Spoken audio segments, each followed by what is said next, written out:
नमस्कार मु शुभ्रांशु राउत आपन को स्वागत करुच्ची मोर YouTube channel Shubhranshu spiritual world. सामाजिक समस्या को नहीं आज विषय वस्तु नारी निर्यातना। नारी समाजर एक अभिन्न अंग। नारी एकाधार जाया जननी एवं भगिनी। दाम्पत्य जीवन एक प्रकांड कांड एवं प्रमुख कांड समेत सही संतानर यथार्थ जन्मदात्री। एणु संतानर सुख ही तार एकांत कामना। अन्यतम प्रकाश कांड भाव पति जेहेतु ता पत्नीत्वर गुरुत्व रक्षा करि चले तेणु से हेउची दाम्पत्य रूपक द्रुमर एक यथार्थ पत्नी। किंतु नारी भाव तार श्रेष्ठ गुण है से त्यागमयी। एक स्त्रीलिंग भाव भारतीय सभ्यता एवं संस्कृति नारी को श्रेष्ठ स्थान प्रदान करिछि। जे गृह नारी न थाए से गृह स्त्रीहीन बोली जना जाए। भारत रे पुराण इतिहास रे नारीर गौरव संबंध रे अनेक कहानी वर्णित होइछि।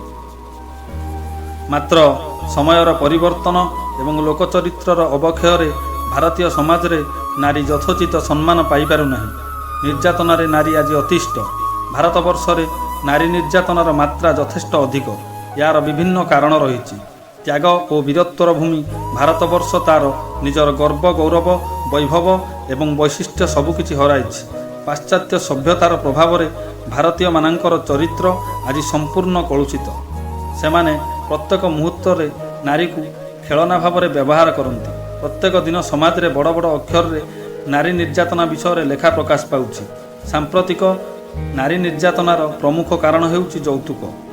यौतुक जनित बधू हत्या संख्या आम देश रे ए पर्यंत नियंत्रित होई पारि नाही। निशापान एवं मादक द्रव्य सेवन करी पुरुष माने मध्य नारी मानक प्रति कदर्य व्यवहार प्रदर्शन करती।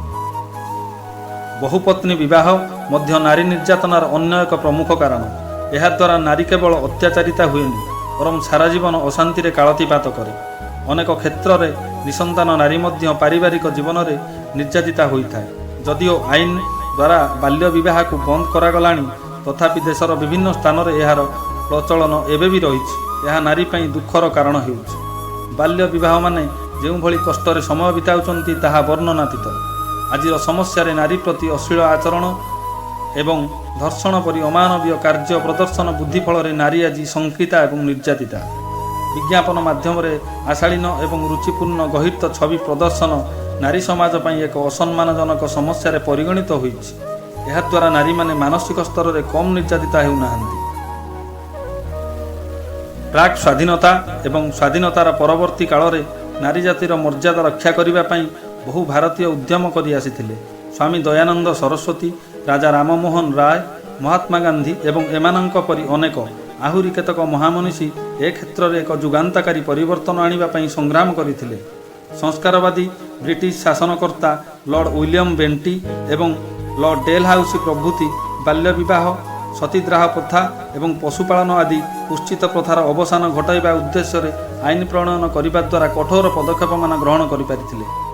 भारतीय जनसाधारण विशेषकर कवि लेखक एवं संस्कारवादी महामनीषी माने नारी निर्यातना विरोध में सबुबले स्वर उत्तोलन करथिले मध्य ए पर्यंत नारी निर्यातनार अवसान होई नाही। महिला मानक मर्यादा रक्षा और निर्यातना दूरीकरण पर विभिन्न आईन प्रणयन करिसंती हेले मानुछि किए। मु नारी मानक एति कहिबाकु चाहूँगी नारी माने मध्य ए दिगरे संग्राम करिबा दरकार। सेमाने शिक्षित एवं स्वावलंबनशील हेले निर्यातना अनेक परिमाण रे कमिजिवो। जो माने नारी को निर्यातना दे अपराधी रूप में परिगणित हुअन्ति सेमानंकु कठोर दंडरे दंडित करिबा दरकार।